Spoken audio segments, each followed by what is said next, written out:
The Stockholm Water Prize is the world's most prestigious water award, and since 1991 it has been received by individuals and organizations for extraordinary water-related achievements. His Majesty the King of Sweden is the patron of the prize, and he will present the prize to this year's laureate at a banquet in the City Hall of Stockholm. But we will recognize said laureate in the seminar that is about to begin here and now. My name is Pekka Heino, and now I have the honor of welcoming the Executive Director of the Stockholm International Water Institute, Torgny Holmgren. Thank you, Pekka, and welcome all to this Stockholm Water Prize seminar this 2022 year. It's a great pleasure and honor to be here today, also in the presence of His Majesty the King Carl XVI Gustaf, and also to celebrate the achievements and the work of Professor Wilfried Brutsaert. So, Torgny, what do you expect? What can we expect of the seminar? Well, of course, we look very much forward to listen to our laureate for this year, but also the laureates for 2020 and 2021, as we couldn't meet here in Stockholm over the last few years. And, of course, Professor Brutsaert himself will explain more about his research. And in addition, we have a number of distinguished guests that also will tell us about their research and their findings in the theme of this World Water Week.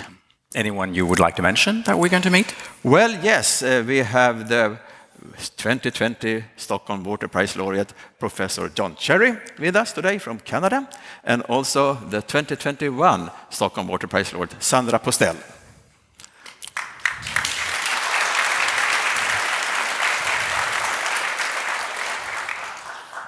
And the overarching theme for this year's World Water Week is groundwater. Why is that so important? Well, I think what we call the unseen water, which is mainly groundwater, and groundwater is to a large extent what we drink and also have for food production around the world, but we also have the soil moisture and also in the atmosphere.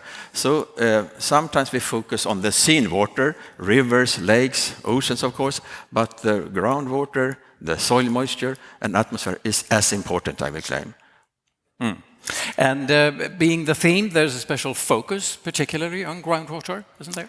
Yes, and of course, and then we will also have the pleasure of having Professor Brutsaert also tell us more about his research, which is a leading expert on groundwater and also a leading authority, I will say, on terrestrial evaporation, and also to understand about groundwater storage. And his research has also helped us and many around the world to better understand climate modeling. And in addition, Professor John Cherry is a leading expert in the world on groundwater contamination. And Professor John Cherry will also deal that with us this morning.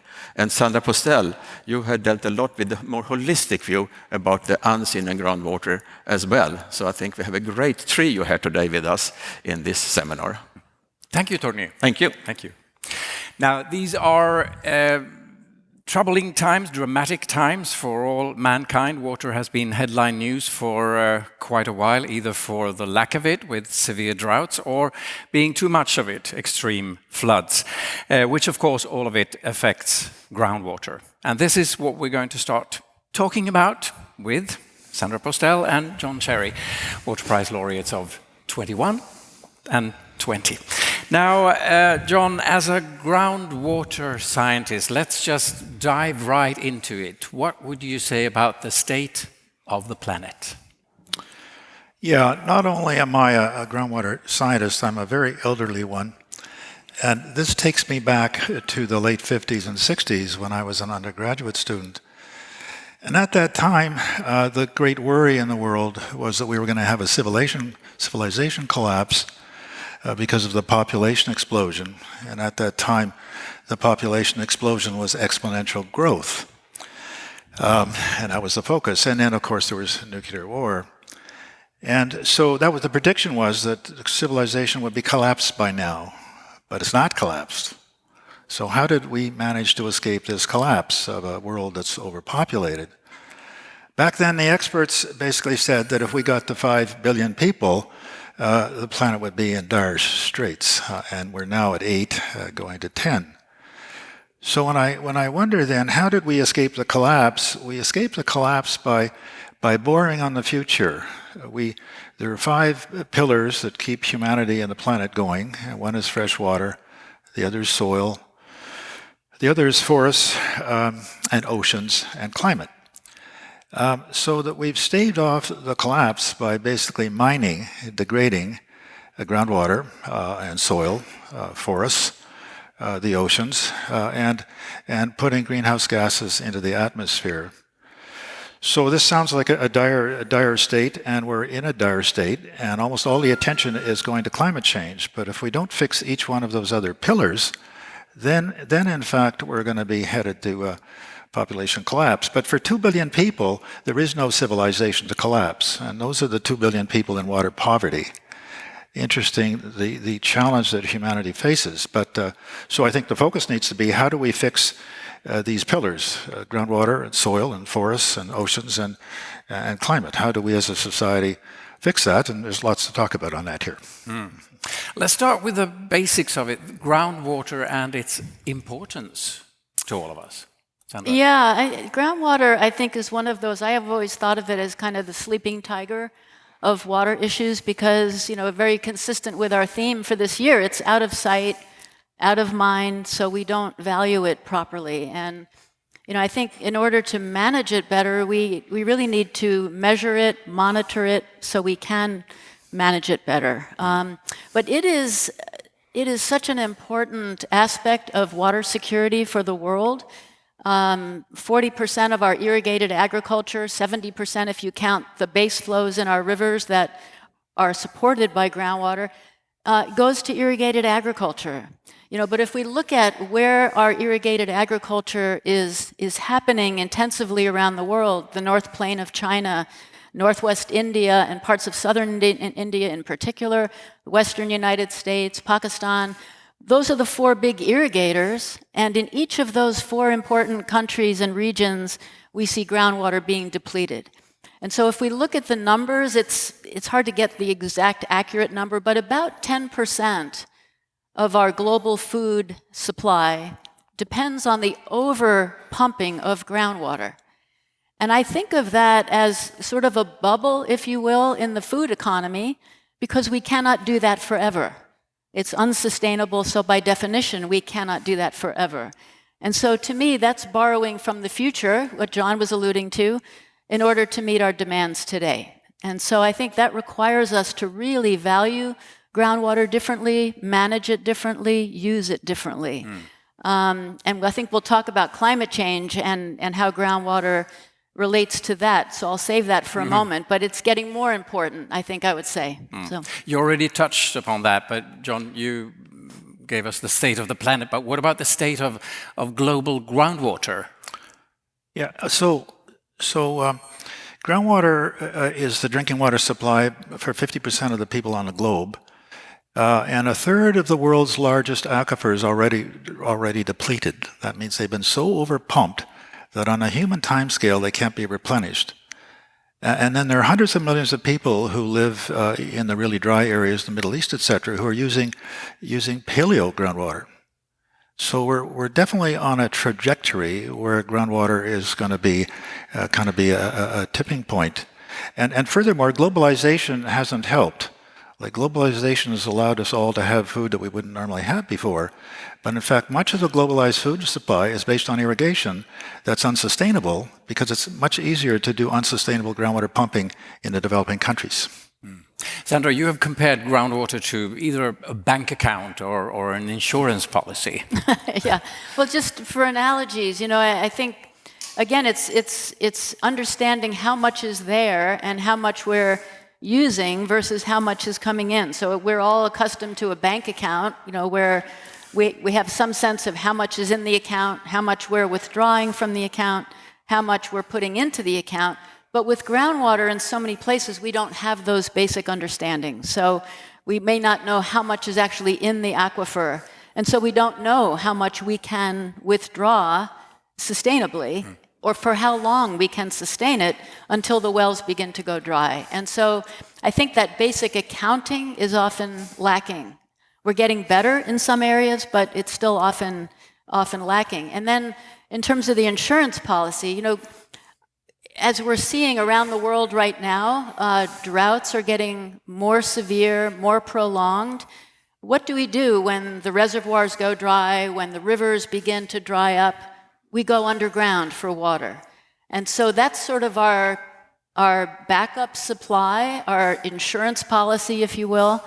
In a time of drought, in a long dry spell, we turn to groundwater. But if we're overpumping groundwater regularly, it may not be there as that backup supply when we need it. And we're going to need it more because the water cycle is changing, we have more evaporation, reservoirs are going dry more often, and so we're going to need it even more. And so that concerns me a lot, that insurance won't be there as much as we would need it to be. Yeah. John, I think you already mentioned it, but there is severe water poverty in large parts of the world. What are the reasons and what are the possible solutions for it? So it's interesting. For much of the globe, we're overusing water, wasting it, etc. But for 2 billion people or more, they live in water poverty. And water poverty means then that you don't have water at your door. You have to walk for it, and you've all seen the photographs of that. But water poverty also means that the water you're drinking is basically killing you. So water poverty then doesn't allow people to live in any human state. And water poverty trumps all the other things that poor people need, better education, better hospitals and whatnot. But if you don't have water that'll allow you to be healthy, then you're kind of doomed. So this number, 2 billion people then, that's been on the table since 1975. And in 2010, the United Nations passed a resolution that basically all human beings have a right to safe water. And so that human right to have safe water then hasn't actually been provided to 2 billion people. And that number's growing because the global population is going to go from 8 to 10, and most of those people are where there's already lots of water poverty. So that is the most immediate crisis for humanity at this time, water poverty. And an important thing is also the digging or drilling of wells. Yeah. So how can we solve the water poverty problem? People need clean, fresh water, and the only option is groundwater. Like, they're not sitting on rivers and lakes and whatnot, so what do we have to provide? Millions and millions of wells have to be drilled. And they have to be low-cost wells, and they have to be drilled with the local people participating, etc., in a system called self-supply. So basically, the practical problem is that where many, if not most of the people in water poverty live, there's groundwater beneath their feet. It's just they're out in the country and there are places that are difficult to get. So these big modern drilling rigs that we tend to use to get people wells, because we use them now in the developed world, that's not what's needed. So it's when we talk about human suffering, it is the most critical point of all right now for humanity. If we move on to solutions, I mean, water education is desperately needed all over the world. You have your respective projects, water projects. Would you like to tell us about yours, Sandra? Yeah, well, the Global Water Policy Project is mine. I started that in 1994, and it was really an attempt to sort of bridge the science and policy to really move toward a more sustainable water future for both people and for the natural environment. It became very clear to me that nature is at risk as well, and so really trying to figure out those kinds of solutions, and very quickly realized that our 20th century approach to water was really not going to serve us as well as we needed, given the finiteness of water, given the oncoming changes to the water cycle with climate change, that we really needed to pivot toward managing our demand for water, irrigating more efficiently. My second book was on the sustainability of irrigated agriculture, and really figuring out how we can manage water in ways that work more with nature rather than against it. And the really promising part of those kinds of solutions to me is that they solve for the three existential crises we're in right now simultaneously: the water crisis, the climate crisis, and the biodiversity crisis. If we think about, for example, regenerative agriculture, improving the health of soil, well, that has multiple opportunities to solve for all of those three challenges, putting carbon back in the soil as we improve the health of the soil, which will help us store more water. We forget that soils can hold 8 times as much water as all the world's rivers combined, but we don't really manage soil as a water reservoir, and we can do that by improving the health of the soil, putting more carbon back in. Similarly with flood control, if we begin to reconnect rivers to their natural floodplain where we can, we again solve for those 3 problems at the same time. We are controlling floods by connecting the river to their floodplains. We're putting carbon back in the soil, mitigating climate change. We're creating more habitat for fish and birds and wildlife, which we desperately need to do. And we're recharging groundwater at the same time, which is going to hold that water for the next drought that may come the very next year. And we've seen this happen. So I think those solutions are there, they're out there, but they need to be scaled up. You know, there's so much we can learn from what's going on, and then how do we scale them up so they become much more mainstream, a larger part of our ways of managing water. Are they being done? They're absolutely being done. The last book I wrote, Replenish, it was sort of ironic to me because, you know, the trends have not generally gone well in the world with water, and yet I found myself becoming more optimistic because the book focused on how we can replenish and repair the broken water cycle. And for every aspect of the water cycle that was broken, I could find an example in the world, on the ground, where it was happening, that we could fix that cycle. We could fix that break in the cycle. So that's, to me, a very, it's not just blind hope, it's honest hope, because it can be done. We can point to an example where it's happening. So how do we get the policies and the incentives and get out of our professional silos and work together, collaborate, get creative solutions, and get them moving? And I think we have limited time to do this, but we can do it if we put our minds to it and really collaborate in an all-hands-on-deck sort of way. Yeah. John, tell us about your groundwater project. Well, before getting there, Sandra's an optimist, and I'm not. I think we're doomed unless we make major changes, and we have to make major changes in agriculture. Agriculture uses 75% of the world's water. It loses like 80% of the land and whatnot. So unless we change agriculture, we're doomed. And you know, all the water use graphs and the soil use graphs show that. So modern agriculture with pesticides and fertilizer and large machineries and monocrops and all of that basically takes the carbon out of the soil and puts it in the atmosphere. So yeah, we want to have electric cars and whatnot, but much more important than that is basically ecological or regenerative agriculture that takes the carbon out of the atmosphere and puts it in the soil. And all these things are linked into subsurface water. Soil water, to have soil water, you got to put the carbon back in the soil. And to have more groundwater, you got to have a soil that allows it to pass through. So if we're going to make any change, we have to basically move as quickly as possible from what is destructive modern agriculture, exacerbated by globalization, to more local agriculture that's regenerative, and get the graphs going in the right direction. Unless we get the graphs going in the right direction, then we're on a trajectory to doom. Now, what am I doing about all this? Well, a large part of this, we human beings don't want to be stupid and civilization, but much of our problem is not understanding things, and in my case, it's not understanding groundwater. So a few years ago, I started a project with hundreds of colleagues around the globe where we're writing books. So I've got hundreds of experts. I haven't got, the project has hundreds of experts across the globe writing books on all sorts of different aspects of groundwater to go on the website for free, downloading and being translated into many languages. So if any of you want to read a little bit about groundwater, go to groundwaterproject.org. And you can start your reading about groundwater. And if I were you, I'd start with a wonderful children's book. It's called Wally and Deanna's Groundwater Adventure. And it's a book for children, but the science is great.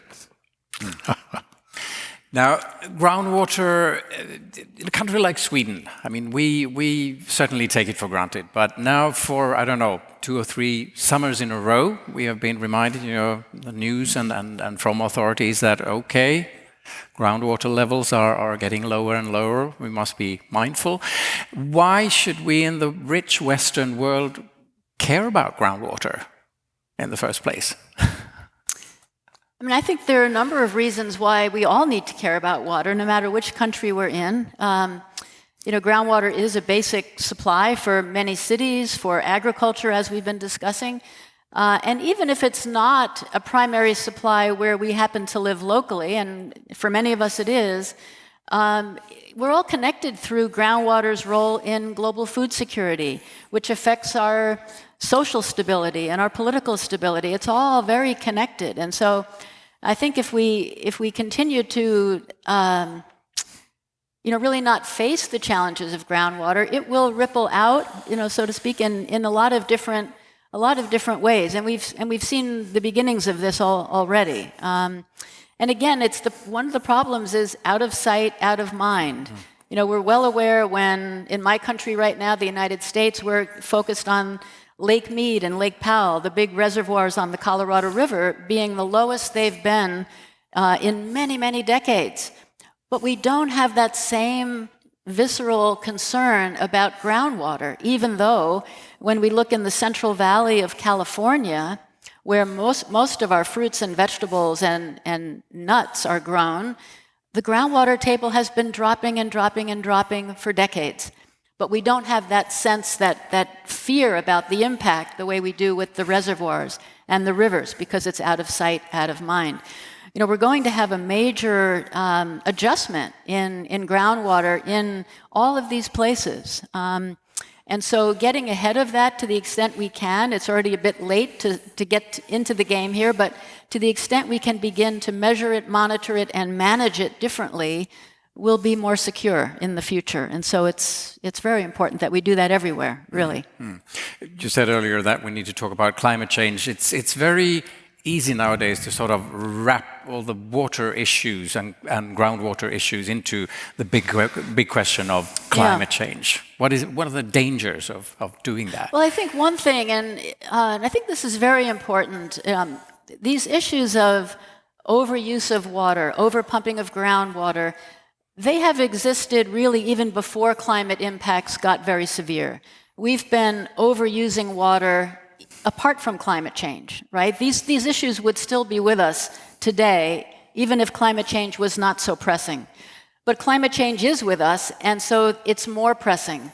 The basic way we're going to experience climate change is largely through changes in the water cycle. As the atmosphere warms, it holds more water, more evaporation, and so that's a basic fundamental change in the water cycle, and so it's going to impact water much more severely than might have been the case 50 years ago. So yes, they would be with us, these problems, but they're going to be more severe, more pressing, and come on us a lot quicker, I think. John? Yeah. So the whole climate change thing that we're now fearing, and that the media and all our governments are trying to convince the citizenry to believe is the overriding problem for humanity, and it isn't.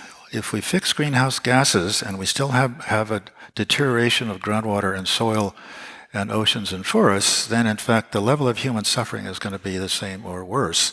So in a way, the focus on greenhouse gas emissions at the moment, if we're not going to deal with the other parts of the problem, is going to do us in. I want to go back to the bank account analogy, which Sandra raised, and it's a very good one. The problem with it is that the groundwater bank account is being run by rich people, water-rich people, who don't even keep track of it. So in fact, we're draining the bank account and we're not even looking to see what we're draining. And that's because we're not monitoring. So in fact, we know that groundwater is being depleted so much that most of the people who are going to suffer sea level rise are going to suffer it from groundwater. Because in fact, we're pumping so much excess groundwater, it's causing 25% of sea level rise. But where most people live who are going to suffer from seawater encroachment, the land is subsiding because they're pumping too much groundwater. So when you hear about flooding of the land and all that in Indonesia, etc., that's not climate change. That's overpumping of groundwater. So if groundwater is out of sight, out of mind, and as Sandra in her books and myself in this new project, we're trying to get awareness And the public need to be aware to influence the political system so we can get the trajectory for fresh water under control. So 99% of all liquid fresh water is groundwater. So when you're talking about fresh water problems, you're basically talking about groundwater, but usually people don't know they're talking about groundwater. Now, John, you said that Sandra is an optimist and you're not, but if we still try and look at the, as you said, Sandra, nature-based solutions in general, what can we do right now? What is the most important thing? So agriculture is the key because it's using almost all the water and almost all the land. So it's all about converting agriculture to agriculture that's regenerative, that Sandra mentioned. And what does regenerative agriculture mean? It means you do your agriculture so the carbon's going back into the soil. If you build up soil carbon, then the water problem solves itself, like the soil moisture problem solves itself. And if you build up the carbon in the soil so you have a healthy soil, then groundwater infiltration occurs. So the only good news here is that it's all up to humanity if we want to switch from our current form of agriculture to a regenerative agriculture. The problem is that when you go to the grocery store and whatnot, you don't know what you're buying. Like there's no labeling. So to become aware of what you need to eat and buy and whatnot and so forth, so that you're not part of the problem, requires information on food. And there's not a government in the world, I think, that's tackling that. The fate of humanity is at stake, and we citizens can make a difference if we eat the right food, but we've got no guidance on that. Sandra, do you agree that agriculture is the key? I think agriculture is very, very important. I think of this as really a two-part challenge, and one is to shrink our human water footprint. That is very critical. There's a finite amount of water on the planet.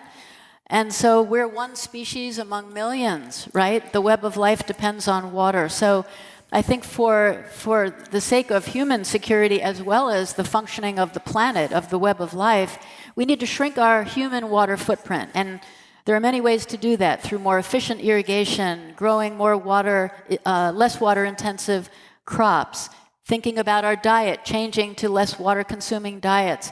We can all play a part in that. Every individual has a water footprint, and add it up, it's humanity's footprint. So producing our material goods and our food more efficiently when it comes to water and consuming with more water consciousness in mind can make, I think, a very big difference. So shrinking that footprint, that frees up water for the natural world. The less we use to meet our needs, the more there is to restore the health of the natural ecosystems on the planet.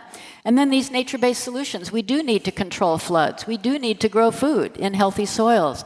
We do need to do these things, but we can do them in a way that works in partnership with natural processes more than breaking that water cycle. And that's going to help us build resilience to climate change. It's going to help us build water security for the future. But maybe this is where our difference is most pronounced, is we don't have a lot of time to do this. If we had started this 30 or 40 years ago when we first began to be aware of the seriousness of climate change, and I think of that as really being about the 1988 wake-up call we got, we didn't do very much. So now we have less time to do more things. And so it really is a hands-on-deck moment. I think things like World Water Week just are so critical because they bring us together, they inspire new collaborations, they shine a light on fresh water to the world. And I think that's incredibly important right now. We've really kind of got to get moving on these kinds of solutions. And I think my optimism is on what we can do. On my pessimistic days is we're not doing it quickly enough. So, could I comment on the question of Sweden? What could be done in Sweden and Canada? And these are both water-rich countries, and it really doesn't matter. We have a drought, in Canada. You can have a drought here, but that's just annoying. That's not life-threatening. So there are two countries in the world where, in fact, we can get away with ignoring water problems. I think it's Canada and Sweden. But if we want to be global citizens, we need to become aware. So you Swedes and we Canadians, and we're probably the worst of all, need to be aware of our water. Canadian school children are taught that Canadians have the most water per capita in the world. And that gives us an attitude. We got our Great Lakes and we got our rivers. So we need to be aware of water, and so we all need to be aware that there's a water table. Like where you live, where's the water table? How many Swedes drink groundwater? Where are they getting their water from? In fact, you've got 1 or 2 million Swedes who are drinking water out of wells out in the countryside. And 30% of those wells are likely contaminated with bacteria. That's the standard number. It's the number in Canada. So it's amazing how groundwater ignorance can even be important in water-rich countries like Sweden and Canada. Well, I think you've both already answered my next question, because when you were talking about environmental issues, it has been said that, think globally, act locally. Is that enough for the water issue as well, to act like that? Think globally, act locally? Yeah, I think we need to act locally and act globally. I don't think we can really divide that. Water is a very local issue, but it's a global issue because of all the ways in which water connects us, through food, through material goods, through the health of the environment. So I think it's both. I don't think we can really separate that. And yeah. You mentioned the importance of a gathering like this, the World Water Week. What about the Stockholm Water Prize, now 30 plus years, and you are both recipients of the prize? Does it have any meaning? Well, for me personally, it's the biggest honor of my professional life, so I'm incredibly grateful for that. And for me, it's also given an opportunity to try to raise more awareness, and I've been trying to do that for decades, but it magnifies that opportunity, and I've been very, very grateful for that. And I think there are no other, conferences or events that really shine as much of a light on water for the world as this week does and as this prize does. And it's really that I'm so grateful for, because without that, again, we wouldn't have this ability to educate, collaborate, begin to move these types of solutions out. So I've said it so many times, but I'm happy to say it again. I am incredibly grateful for the World Water Week, for the prize, and all that it inspires us to do, really. Well, neither one of you were able to receive the prize in the flesh, so to say, and you've not met colleagues for a long time. How does it feel now to sort of have these face-to-face talks?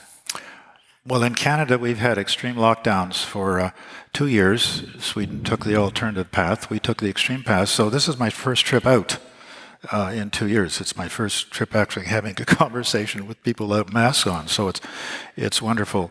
Now, the Water Prize, normally people want to get prizes when they're younger, because then it can help you get research grants. So this prize came to me late in my career, but in fact it's wonderful because it allows me to speak out.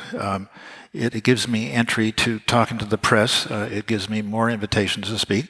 So it gives me a great opportunity to pontificate and give my views, as I've just done here today. And it focuses world attention on water, which is really key. Isn't it amazing how water gets lost in the grand scheme of things, and it basically is the source of all life? And so this Water Week and this prize then, for a little bit of time, draws people's attention to water. Now, finally, optimist, non-optimist, and hopeful or not hopeful, is the glass half full or half empty? Well, the good news is that we humans then, if we want to change agriculture, can actually change the trajectory very quickly. But it means that government subsidies have to go into that. Like, governments subsidize huge things. The EU subsidies for agriculture in the wrong direction are crazy, and as are the American ones and whatnot. So if humanity wants to put its subsidies into actually changing the trajectory for water, which is soil, and all of that, then we can make a change. But then it means we humans then have to change our eating habits. So, and we don't have to become non-meat eaters, we don't have to become non-dairy people, we just have to cut it back. So the Chinese government, for example, is telling the people that they got to cut their meat consumption in half.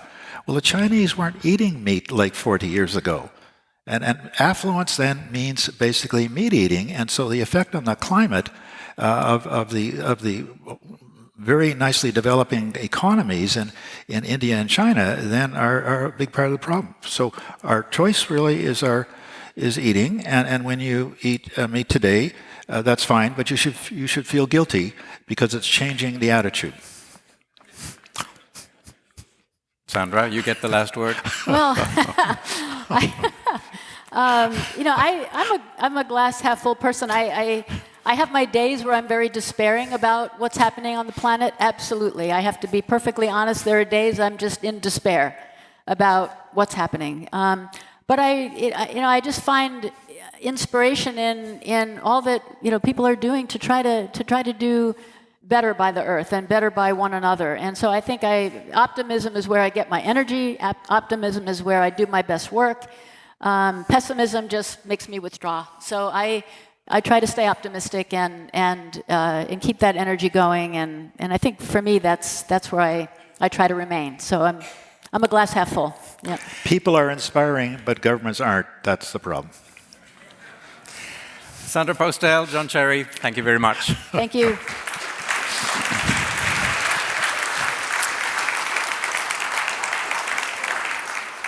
Now, moving on from the laureates of 2020 and 2021 to the Stockholm Water Prize Laureate of 2022. And I welcome a member of the Stockholm Water Prize nominating committee, Professor Hubert Savigny.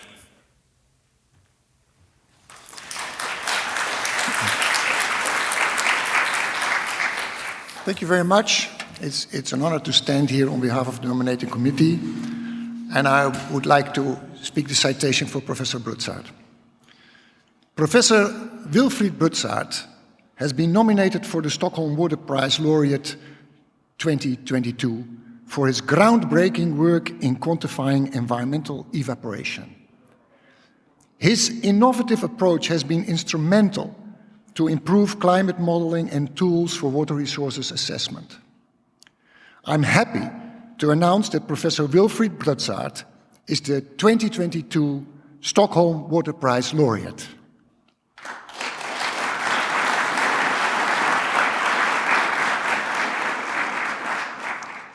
In its citation, the Stockholm Water Prize nominating committee wrote, Professor Brutsaert is a most prominent hydrologist and a leader in the research on land-atmosphere coupling. Wilfried Brutsaert is Emeritus Professor of Engineering at Cornell University and is affectionately known to many as Mr. Evaporation. He is a foremost and active hydrological scientist who has operated at multiple forefronts of hydrological sciences. He is the most outstanding specialist on global evaporation, dedicated to the connection between land surface and the atmosphere. His highly cited standard works on evaporation into the atmosphere and hydrology, an introduction, are read worldwide by both scientists and students and have been translated into Japanese, Chinese, and Russian. His recent work connects evaporative fluxes and hydrology to climate change and demonstrates that the impact of climate change on water resources, floods, and droughts. End quote. Terrestrial evaporation is a fundamental aspect of the water cycle, but very difficult to measure. It was therefore an important breakthrough when Professor Brutsaert found new ways to estimate evaporation and its impact on the Earth's energy balance. His theoretical approach opened up further development of measuring technologies to assess evaporation, both by remote sensing and terrestrial observations. This research is crucial because climate and weather are influenced by how we treat and occupy our land. And that links to the previous discussions we have had. After rainfall reaches the land surface, it partitions in different fluxes over and through the land surface. But of these fluxes, evaporation from land is the largest. Evaporation from land is responsible for 60% of the moisture circulation over land. And therefore, land use has a significant influence on the moisture content in the atmosphere and hence on rainfall. Accurate estimation of evaporation from land that feeds the atmosphere is therefore crucial for accurate climate modeling and to determine downwind effects of land use, in particular the effect of deforestation. As a result, his innovative work on evaporation and hydrology are of lasting theoretical and practical importance, particularly in view of climate change. His greatest scientific successes stem from his ability to use the theory and methods of fluid dynamics in new and creative ways to address problems in hydrological and atmospheric sciences. Like many of those who historically have made the most fundamental contributions to geophysics, Brutsaert has published work in diverse areas, including Vadot zone hydrology, gas exchange at air-water interfaces, and aquifer dynamics. His long record of research on evaporation, however, is arguably the most compelling aspect of his work, leading to our ability to protect water resources and use them sustainably. His approach to determining evaporation is essentially physical. This physical approach is also demonstrated by his consistent use of the correct term evaporation, where the community of practitioners is more and more using the erroneous and garbled term evapotranspiration, which I find myself difficult to pronounce, and of which laymen have no idea what it means. Thank you, Professor Brutsaert, for championing this. In particular, the work of Professor Brutsaert has helped improve local predictions of whether there will be more or less evaporation and thus indirectly more or less precipitation. More than anyone else, he has contributed to improving our understanding of local terrestrial feedbacks. Scientists have found it much more difficult to make predictions at a local scale compared to global, because local terrestrial feedbacks are harder to estimate. Professor Brutsaert's contribution in this field have therefore led to significant breakthroughs. These are especially valuable for local communities who need to be able to predict the various impacts of climate change on their local water supply and water resources. Wilfried Brutsaert is the top hydrologist and leader in land-atmosphere coupling research. His theory proves a physics-based foundation of terrestrial evaporation and has become the standard reference in physical hydrology. His Nature paper on the counterintuitive evaporation paradox, where he showed that as a result of climate change, the evaporative demand by the atmosphere, measured by evaporation pans, reduces, while the actual evaporation increases globally. That has inspired hydrologists all over the world. His innovative works on evaporation and hydrology are of lasting significance, particularly in view of climate change. In addition to his fundamental work on evaporation, Wilfried Brutsaert has pioneered creative approaches to understanding changes in groundwater storage, including research on how groundwater is impacted in thawing permafrost regions. He used measurements of base flow in streams to infer long-term changes in groundwater storage, demonstrating unequivocally that groundwater and river flow respond to global warming.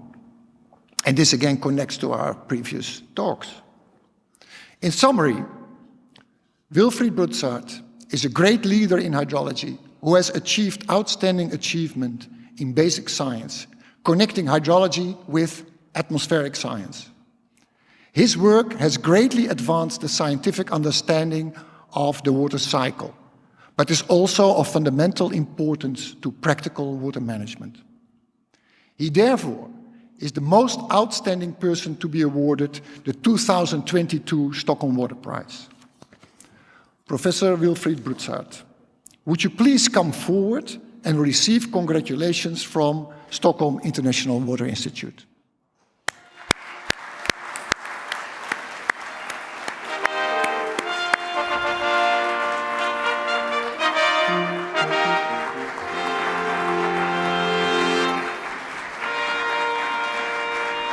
Just stand here.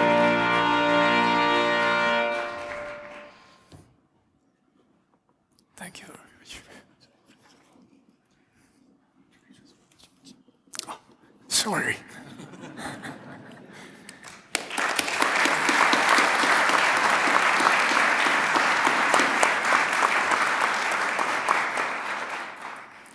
Professor, please join me. Now, Mr. Evaporation, is that also your superhero name? From now on, it will be. Is this your first visit to Stockholm? Is this the first time you're in Stockholm? It is. And how do you like it so far? It's been perfect. Good. There was a bit of a scare. You were 24 hours delayed, but we were very happy that you made it and that you're here. This is the price you pay for living in what we call the middle of nowhere. Oh, meaning Ithaca, New York State. Right. Okay, so now we know where middle of nowhere is. Yeah. One of them. Now you're a scientist, you're a writer, you're a teacher. Which of these do you value the most, or are they equal? All three of them to the same extent, roughly. And how do they Well, how they are intertwined. Yeah. You know, when you're doing research, unavoidably, from time to time, you hit a wall, a dead point, and at that time it's good to back off and explore the other two. For example, you can then start to prepare lectures or interact with students. Writing is, of course, an excellent way to distill your thoughts, to review carefully. You often discover in writing things down how you went wrong and where an argument may be too weak or too soft and needs to be revised and reviewed. Another point is that no matter how important a discovery may be, if it isn't written up, it may as well not have taken place. It's totally wasted. So it has to be documented in a report or a scientific paper. You need to be published. Exactly.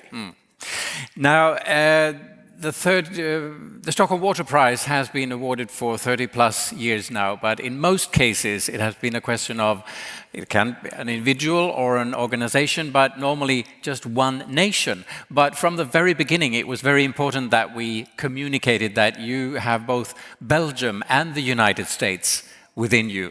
Give us a brief account of your background. What took you from Belgium to the US? Well, as you know, I grew up and I came of age during the Second World War. And those events in Europe left scars and also a deep impression on me and the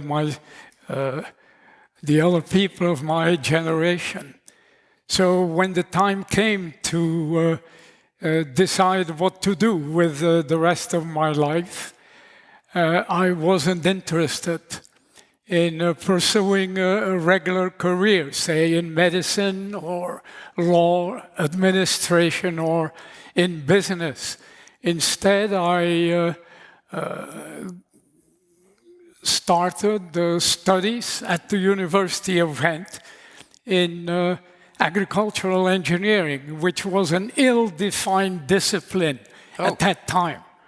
Still, now things have evolved and it's better recognized. So agriculture and the study of the environment, avant la lettre. The environment was not a word that was used in those days. Now, the main factor, the crucial factor that made me decide to go to the United States to study irrigation. Hydrology was a student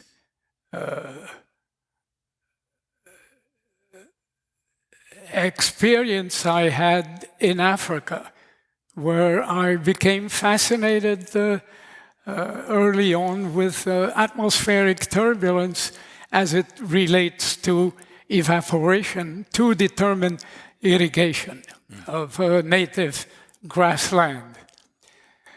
Originally, I planned to go to the United States for 1 year, exactly 1 year. And I didn't intend to stay there any longer. But as I studied more at the University of California in Davis, I started to realize that no application or applications of technology cannot be improved unless we become more fully aware of the scientific fundamentals. And this made me get enrolled into a doctoral program. And this way, 1 year became 2, 2 years became 3, and so on. And unwittingly, before I knew it, I was on a track, a regular track, toward an academic career. Of course, one thing that also helped in this respect, was the culprit, that all this took place with a background of Sputnik. Now, Sputnik generated in the United States an unprecedented expansion of higher education, which also provided an additional opportunity, if you may call it that. Not everyone might know what Sputnik is. Not everyone might know what Sputnik is or was. Oh, do you remember? Well, I remember the name. I wasn't around, but I've read about it. Sputnik is, if I recall it correctly, was the first launch of human into space by the Soviet Union. And in the United States, the general public, the academic community, the political world became fully aware of the fact that the scientific foundation of the country needed to be strengthened. So this is your background, but then let's jump to right here, right now. The theme of the World Water Week is the unseen water. And why is it so important, and how do we raise awareness of the unseen water? Well, I think my two predecessors have explored this topic very well, so I hope I'll do them justice. But when you consider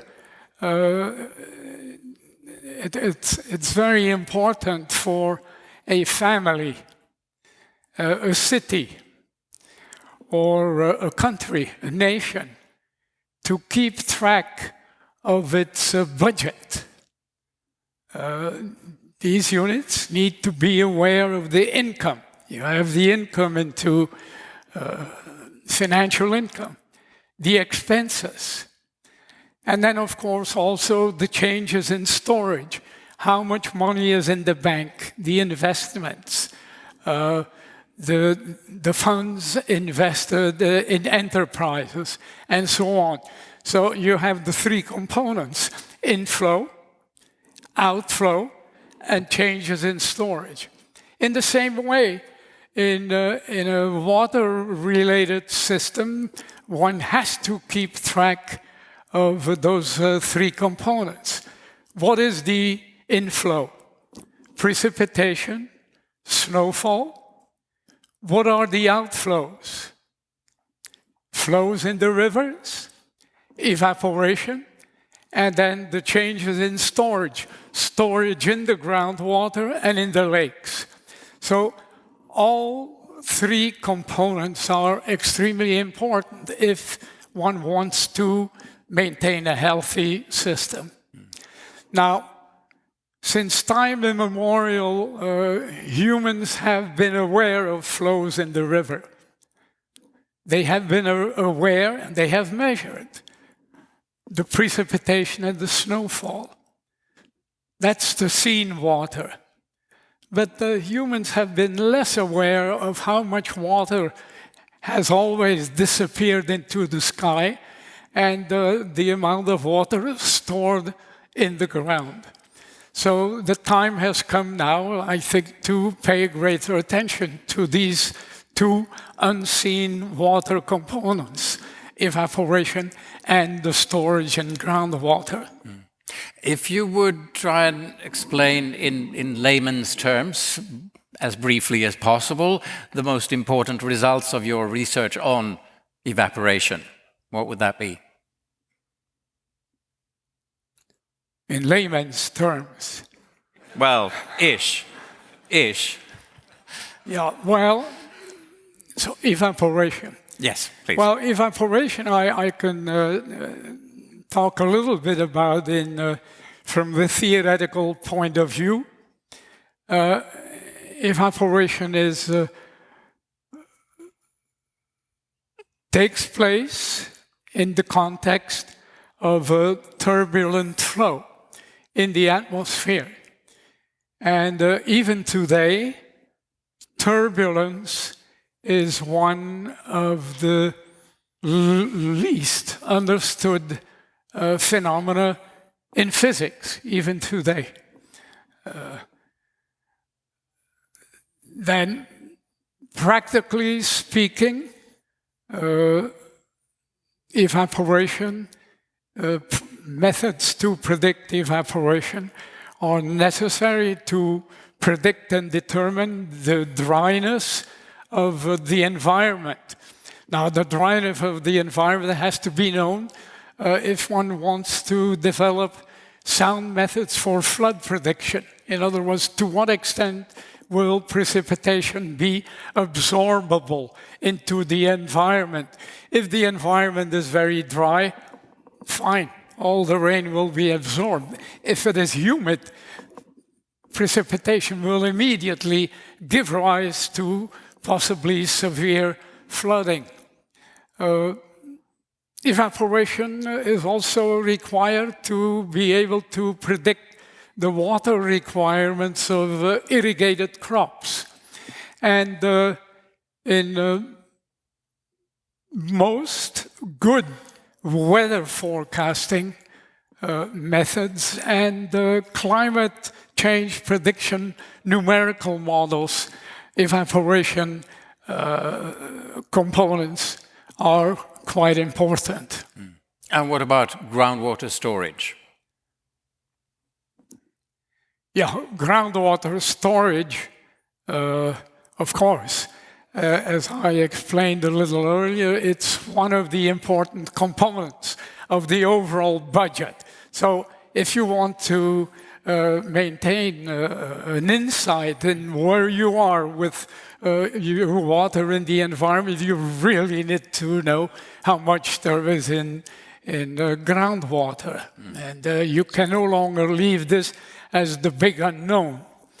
Now, in my own work, as John Cherry explained, I was able to relate the storage change in groundwater to the change in base flow or drought flow in a river. Now, what is base flow? Base flow is the flow in a river in the absence of precipitation. We call that base flow or the drought flow or fair weather flow. So it's the flow in the river between precipitation episodes. Surprisingly, we found that in natural groundwater systems, namely systems that are unaffected by human intrusions or human interactions, and groundwater systems that are also actively participating in the hydrologic cycle. We surprisingly found that groundwater storage is not decreasing. If anything, natural groundwater systems during the known period of climate change have been increasing slightly. And we found this with natural systems in Mongolia, in some of the tributaries of the Xinjiang, the main river in China, and even in Illinois, in the United States. Well, that is the amount of the groundwater, but what about the quality of it?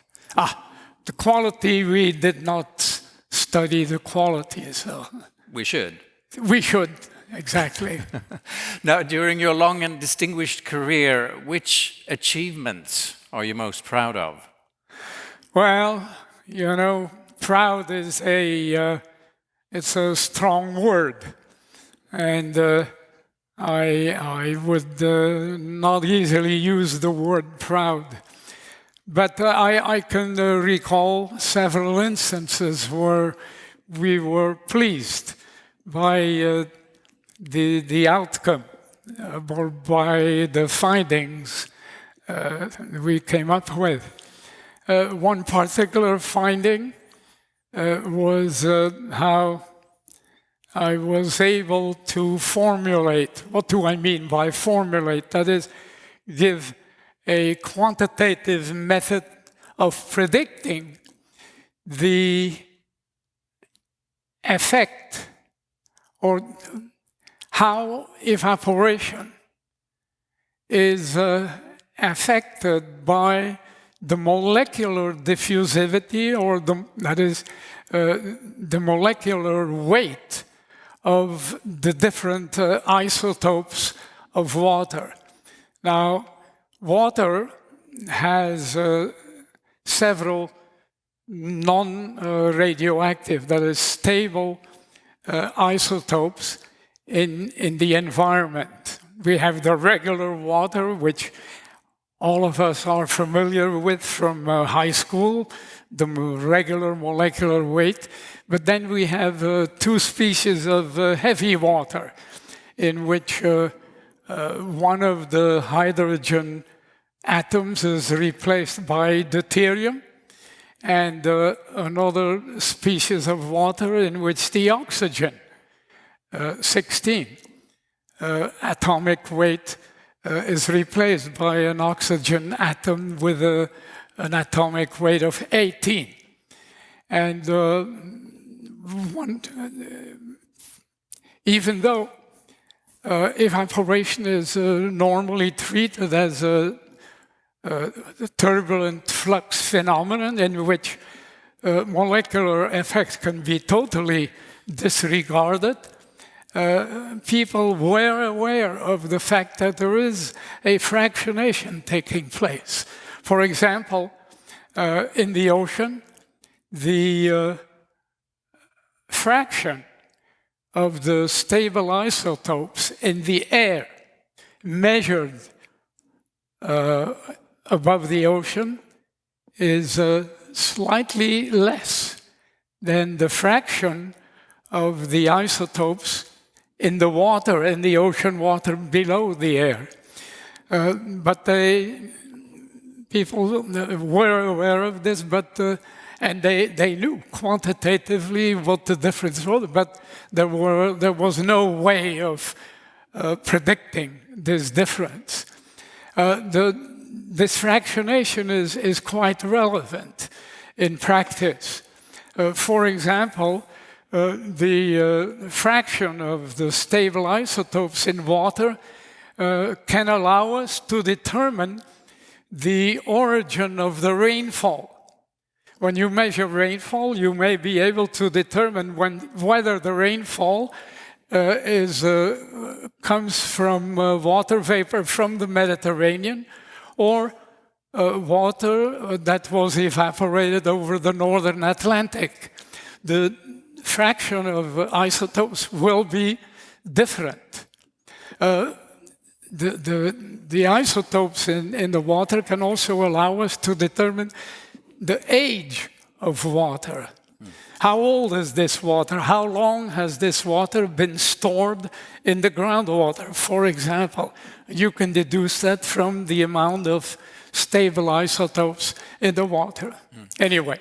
Speaking of groundwater, which we talked a lot about with the laureates of last year and the year before, what, as reigning Stockholm Water Prize Laureate, what are the most important things that you would like people in general to know about the unseen water? What is important? What is most important? Well, as you brought it up, the most important fact now is the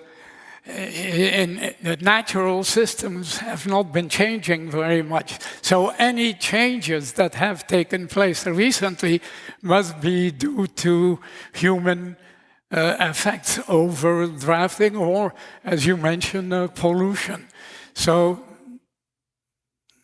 what can I say? The only thing we can do is to preserve groundwater quality and maintain the quantity. So improve the quality, which is very difficult. Once you spoil the quality of groundwater, it's very difficult, almost impossible. And Professor Cherry will be able to say more about that, but it's almost impossible to regenerate a groundwater reservoir once it's spoiled. And then, of course, maintain the quantity. And then again, comparing with your predecessors here, is your glass half full or half empty? Are you an optimist? About? About the future of groundwater and humanity. It's a small question, I know. I don't want to be a pessimist, but things really don't look very good. Professor Cherry can make us be more optimistic in this regard, but I'm sure he will do his best. Things have not improved over the last century. And what kind of wake-up call do we need? What needs to be done? Is it up to our governments? Yes, I think all we can do is to encourage the governments of the world to strengthen and maintain their, not weaken, as we have seen in the United States, unfortunately, but to maintain and strengthen, if anything, our environmental agencies to make sure to improve and keep the finite water resources we have. Excellent final words. Thank you, Professor Brutsaert, and congratulations. Yeah, thank you. Yeah, I'll just... Yes.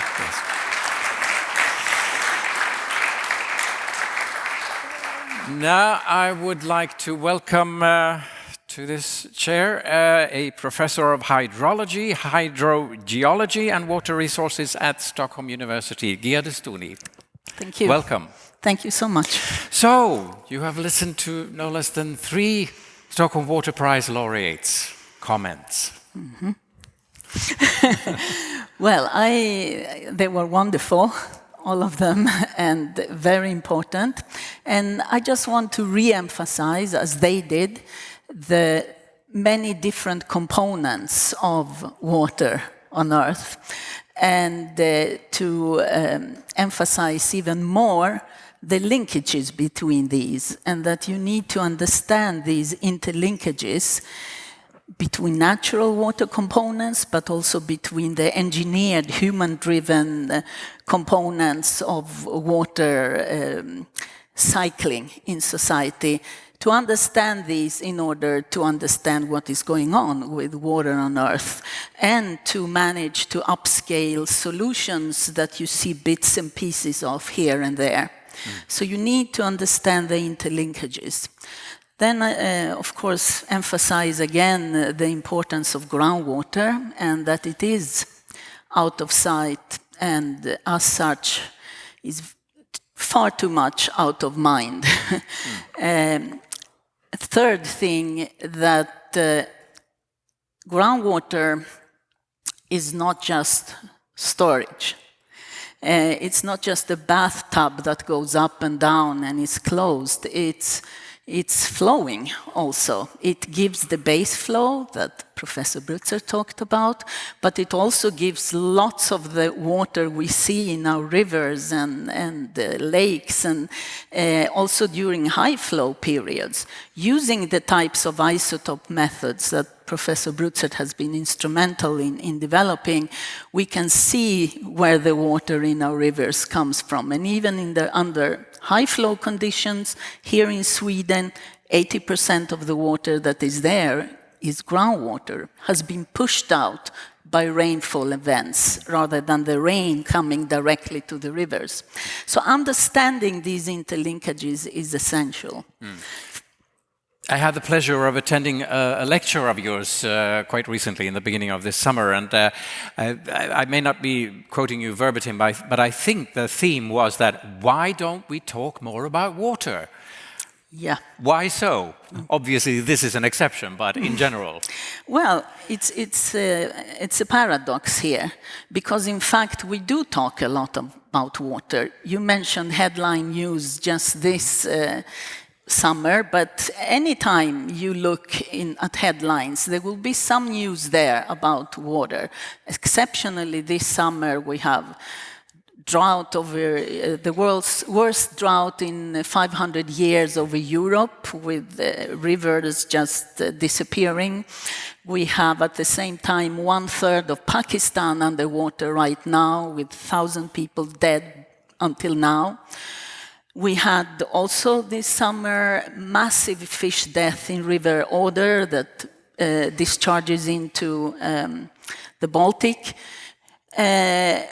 So all this has been headline news, and all these are water issues. What we don't talk about is how the dots are connected, how all these different aspects are different manifestations of changes in the water system, with all its components, with all its interactions.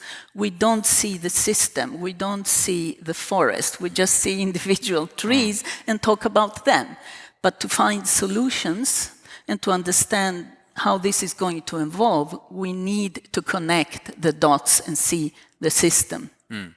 Connecting the dots, and also, correct me if I'm wrong, not to rely too much on old knowledge, things that we've always known about water or thought we knew. Yeah. Well, water goes through every aspect of our life, through every living organism, through all life, through everything in society. So we tend to take it for granted, and we tend to think that we all know all about it, because it's so, you just go to the tap and turn on and you get water, you know, what's so exciting about that? So we take it for granted, and what happens if we rely just on old knowledge is that we, again, do not connect the dots. If we look at the educational system with regard to water, we learn pretty early in elementary school about the overall global water cycle and precipitation, evaporation, and flow and storage change. They're all connected. Descriptively and simply we understand it, we learn it then. But then the levels of expertise continue towards more fragmentation. We become experts in one part of that, one component, one lake, one river, or groundwater, one aspect of groundwater. And then what has been missing is to get this quantitative advanced knowledge back into connecting the dots, linking the system. So, yeah, I think we need to, the new knowledge has to be about that. Now, we have touched upon this subject earlier, that climate change certainly affects water, but there are other important factors as well, for instance. Well, what we do on land, what we do with our land use, what we do with our water use, how that develops over time, those are direct effects on water availability and on water quality that are additional to the global warming, which is the warming aspect of global change. So all these are different components of global change, and water is a key part in the middle of that. That has multiple different drivers for its change, and we need to understand and connect them again. And we need to not just measure the amount, but quality is essential. Absolutely, and maybe there it's even more essential to connect the dots. John talked about Canada and Sweden as relatively water-rich countries, that we don't worry about water, and that's true when it comes to water quantity. But when it comes to water quality, we really do have problems that we need to talk about and solve. And one failure of understanding the connection is that we do understand the problems we have with the eutrophication and pollution of the Baltic Sea, but we don't seem to connect that back to how we have affected water quality in all different inland water bodies that then is drained out to the Baltic Sea and has caused the problems we see in the Baltic Sea. So the problem, the Baltic Sea is an integrator of everything that goes on around it. And we need, again, to understand the interlinkages in order to solve that problem. But we tend to focus, the problem in the sea is the problem in the sea. The problem in that lake is that, and so on. Connect the dots. See the system. And Stockholm is right between the Baltic Sea and a big freshwater lake, Mälaren, which we use for our freshwater. Are we too dependent on this particular lake? Well, this is a good example because Lake Mälaren is the main water supply for over 2 million people in the most densely populated part of Sweden. And that is really the main water supply that is used for all kinds of other purposes, transportation, all kinds of things that affect water quality there. And itself then also connects to the water quality in the Baltic Sea. We have one small reserve water supply, which I think can last for 1-2 days if something happens with Lake Mälaren. And then we rely, there is the notion that, okay, but if we can always go to groundwater then, that's the bank account, the reserve. But the problem is we don't monitor groundwater. We don't follow the water quality evolution there. So when we have to go to groundwater, besides not even having the infrastructure, we will find it heavily polluted. This is a region densely populated, has, for example, had the minings for 1,000 years, and all the deposits are spread all around the Mälaren catchment area. So things are not going to be so bright when we have to use the groundwater to expand our water supply. So this is a danger of just looking at things how they are today, not monitoring what they actually look like around, and then just walking blindly into a crisis that you then have to solve at that time.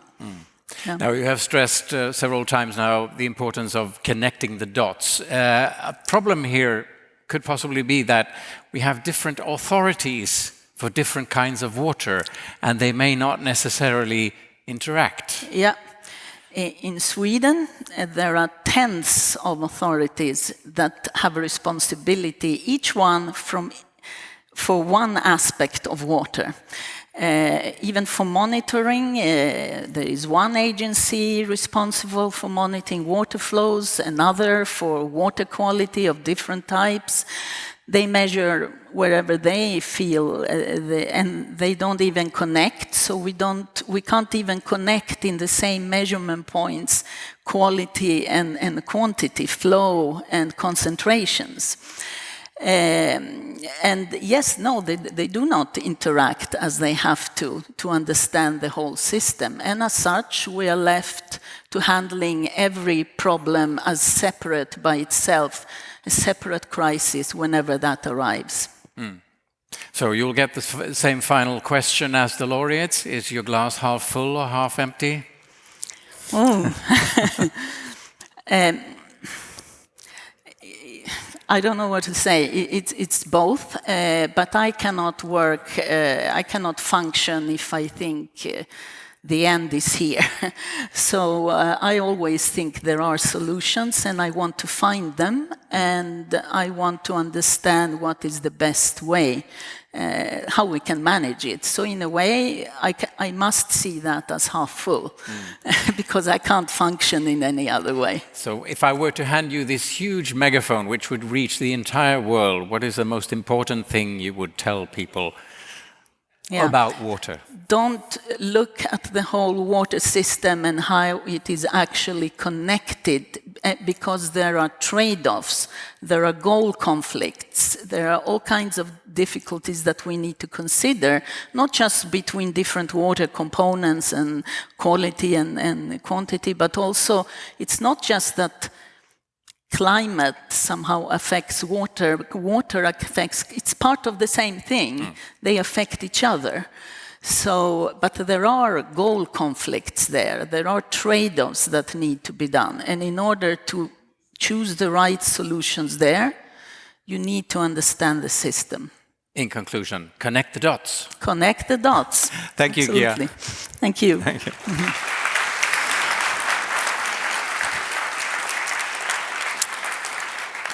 We have an election coming up here in Sweden in a week and a half from now, so we're very happy that one of the politicians very much involved in this has taken the time to join us. The mayor of Stockholm, Anna König-Jermyd, welcome. Thank you. Oh, you might need a microphone. That might. There you go. Is it on? Let's see. It is. Yes, it is. Yes. Now, okay, same question. You have listened to the experts. Thoughts? So what I heard is, I really agree on this, that we have to be better in monitoring, measure and manage groundwater. And since I'm a mayor, I'm also connected to a lot of other mayors around the world. And I'm very inspired by the former mayor from US, Michael Bloomberg. And he often say, in God we trust, all other bring data. And I think that is so true, because especially when we talk about groundwater, we can't see it. So you have to value the unseen. And a lot of cities have immense purchasing power when it comes to procurements. Every day in our city, we serve over 160,000 meals of food for children in schools, for elderly.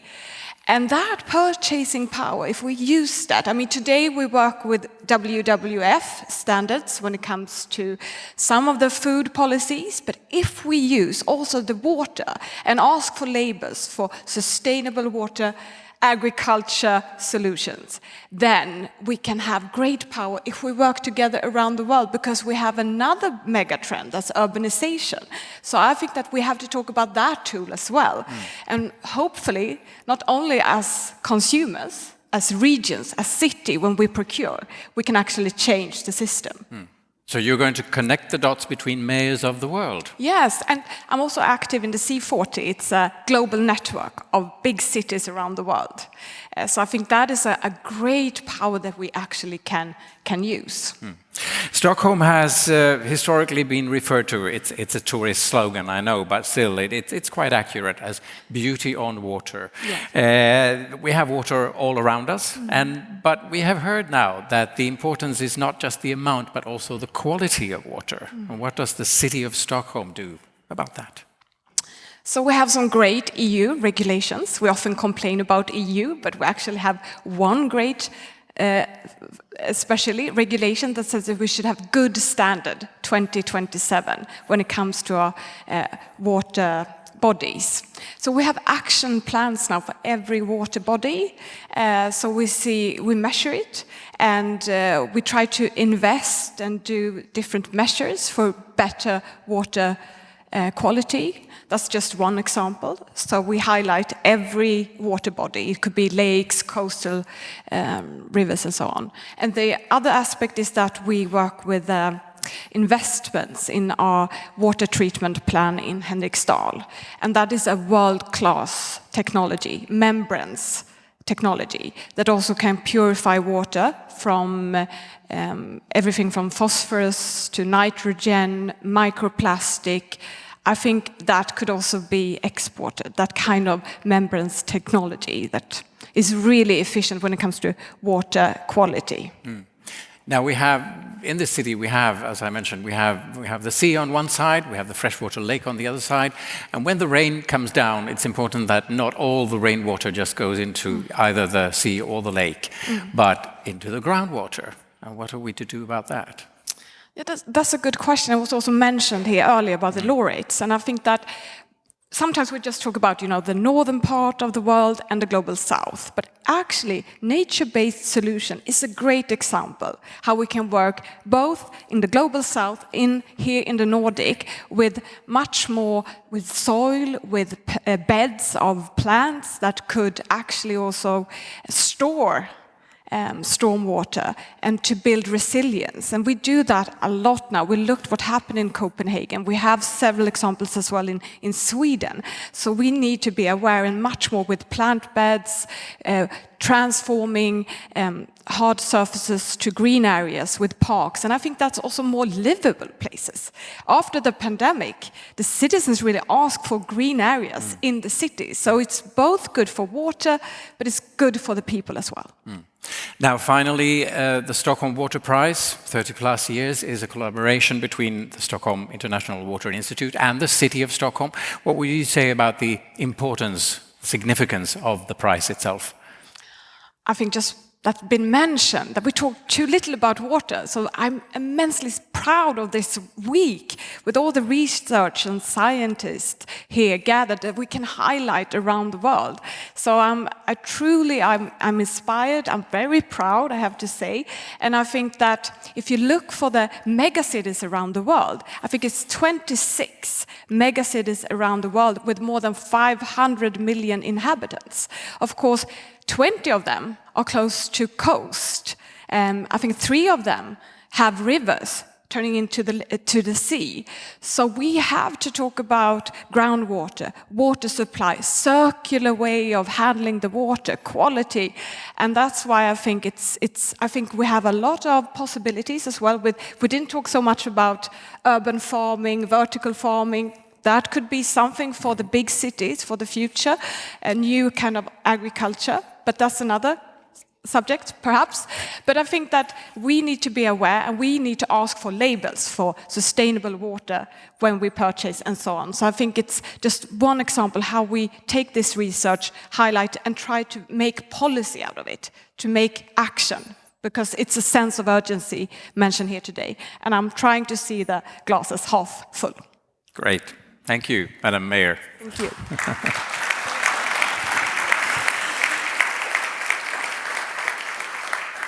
And that brings this seminar and laureate recognition to its end. But let me tell you that it is already time, it is high time to nominate for next year's Stockholm Water Prize Laureate. You have exactly the month of September to do so. Do go in to visit the homepage of the Stockholm International Water Institute, siwi.org, and click prizes. And there you have the information how to nominate, which anyone can do. Thank you for joining us.